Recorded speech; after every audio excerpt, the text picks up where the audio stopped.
All right, this video is on depression. So I want to be really clear, depression can kill people. So it's really important, take doctor's advice for this, medication, therapy. There's lots of things out there for depression.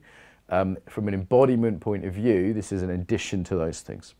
So embodiment point of view is depression is depressed, is down. So anything that brings lightness to the system, that might be jumping around, it might be skipping, like with the rope, it might be sitting on a bouncy ball, it might be anything that can bring life to the body, sometimes just aerobically, getting some blood going. That is the sort of, for me, it's like down, adding a bit more up into the system. However I can do that through the body, it might just be walking and adding a bit more bounce to my step. Now, if you're at a certain stage of depression, you won't have the energy for that, right? So I'm still talking about mild to moderate depression here. Yeah, sometimes with depression, it's about really going in and actually self-caring, really finding that self-care. Again, the self-care pose that you've seen in the stress video, in the health video.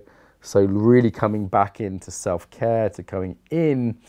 Sometimes depression is it's not one thing, depression, that's why it's a bit tricky, but sometimes there's a way it's part of a cycle.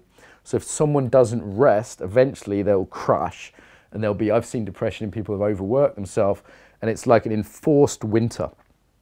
So there, the depression is actually about deep rest before coming back. Yeah, there's the environmental aspect. If you live in a stressful city where you're lonely and isolated, where you're not around nature, you're not around friends, that's going to be difficult, right? So the social support side, the natural world side is another part here. So no magic bullet, but I hope there's a few things that help there.